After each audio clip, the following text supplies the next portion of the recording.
Hey everyone, thank you for stopping by. If you're new, welcome, and if not, welcome back. As you already know, this is a perfume review. I don't know the year this came out. I'm not terribly familiar with the company. I'm just talking about the scent based on what I noticed when I wore it and what I think you need to know about this fragrance. So today I am reviewing Downtown Kiss by Laundry by Shelli Segal, Los Angeles. So as you can see, this is and I have the box here. I'll tell you the size. This is the 0.34 fluid ounces or 1 milliliter travel size, basically, fragrance. And it was $8 on Amazon. It was recommended to me. So I just threw it in my cart, see what it was like. Like I said at the beginning, I don't know anything really about Laundry, the line, other than it exists. So I'm not a fan of the line, not because they've done anything wrong, but because I'm just unfamiliar. I didn't know that they did perfumes too, but obviously they do.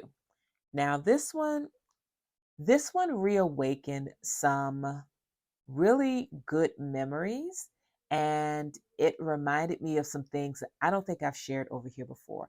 So I've mentioned in previous videos, I really love ouds, I really love musk, I really love rose, I really love rose and musk, I really love vanilla, but I'm not too heavy on gourmand as a category, but vanilla is really nice. I love all of that, right? So I never mentioned to you all that I really adore grassy fragrances. I like crisp fragrances. If you go way back, you don't have to, but if you go way back, you'll see that I did a ton of fragrances from Clean, the perfume company. I reviewed a bunch of them over the years. I'll link some of the better ones overhead. And I love their stuff, but not every fragrance that I wear has to be in that vein of very clean like fragrances. Clean formulation is important, but to evoke just clean scents like fresh laundry or warm cotton or air, whatever.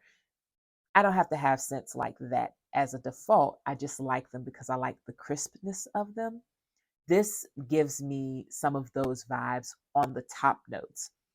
So when I smelled this, I immediately got very grassy. It gave me green tea vibes. I had a scent at one point, and if I can think of it, I will put it in the description box. But I didn't buy the full size. I'm fairly certain all I bought was like a sampler or like a trial size years ago. And green tea was one of those leading notes, and I loved it. I love the grassiness of it. I love the freshness of it, the crispness of it. It's very easy to wear. These are my favorite scents to kind of alternate when I've had enough of my musk and ouds and such. They're really nice, and they give me a beautiful reprieve from florals and citruses that I tend to wear quite a bit in the summer. And this is perfect for summertime. It's, well, I'll go through the notes in a minute, but the notes lend really well to warmer seasons. So let's talk about the notes. I have my list here. So we've got top notes in Downtown Kiss of jasmine, lemon, and bergamot. We've got mid notes of mandarin, amber, and marine ozone. And we've got base notes of musk, green foliage, and cassis, which is black currant. The black currant, I want you to kind of stick a pin in that. I'm going to come back to why that reminds me of something else. So I put it on, wears lovely. The sillage is fine. It's not super loud simply by virtue of the notes. You hear the notes. There's nothing super strong about it. Yes, it does have a bit of amber and a bit of jasmine, but those are not super powerful. When it opens up, you get the grassiness, you get that green foliage. But as it dries down, the currant comes out more. It becomes more juicy and a little more lush as it dries down. So, do I like it? Yes, of course. I will be wearing this quite a bit this summer because it's really nice.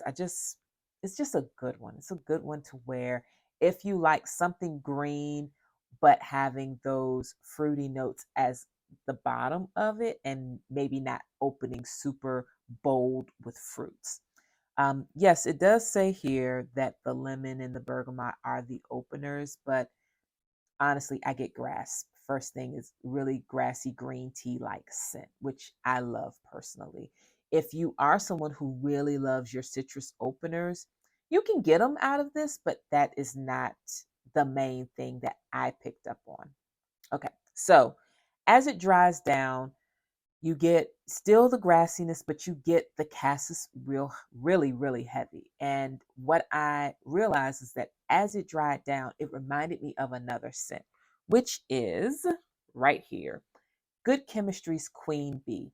So if you like Queen Bee, and I don't usually say, if you like this, try this, but if you like Queen Bee, but maybe you wanted something a little more, I hate to say grown up because queen bee is plenty grown, but if you want something that is a little bit more more subtle than queen bee, then Downtown Kiss might be worth checking out. If you do check it out, apply it and let it dry down. Don't judge it off of the top notes because you do not get the cassis too strong when you first apply it.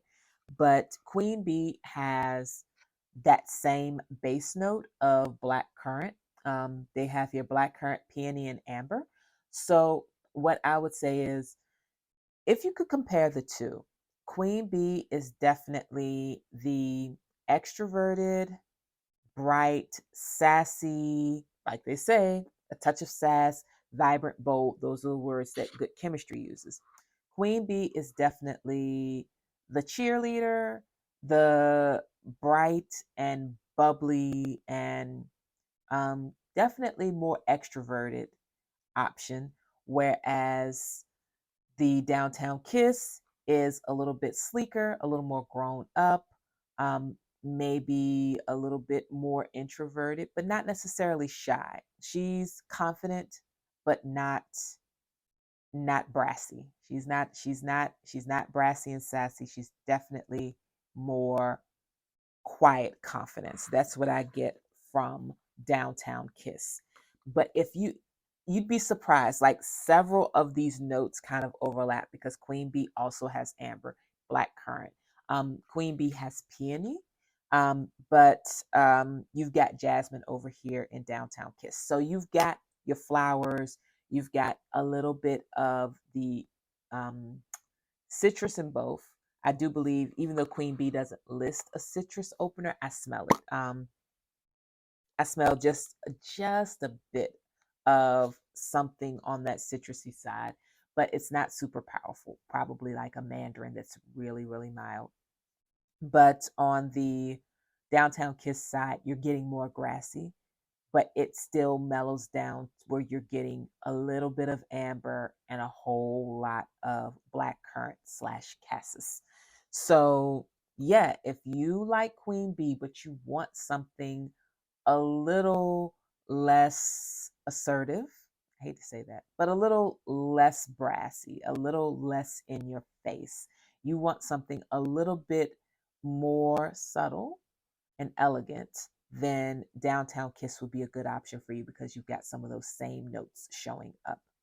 So, if you're interested in Downtown Kiss, there will be stuff in the description box for you to check out. Like I said, this was less than $10 for the rollerball, and I love it. It's a great value. I'll be wearing it a ton. But yeah, that is Laundry by Shelli Segals. Downtown Kiss, which is a great option for you if you love something along the lines of Queen Bee by Good Chemistry. But even if you don't know anything about not green, Queen Bee, you can always think of grassier fragrances if you like some of those grassier but still well balanced with floral notes. This will do it. So that is it for today. If you've tried it, let me know. If you're curious about it, let me know. If you can think of any green tea kind of fragrances, please leave them below and maybe you'll jog my memory because I know there was something that smelled very similar to this and I just can't remember the name. So I will talk to you all soon. Take great care. Bye bye.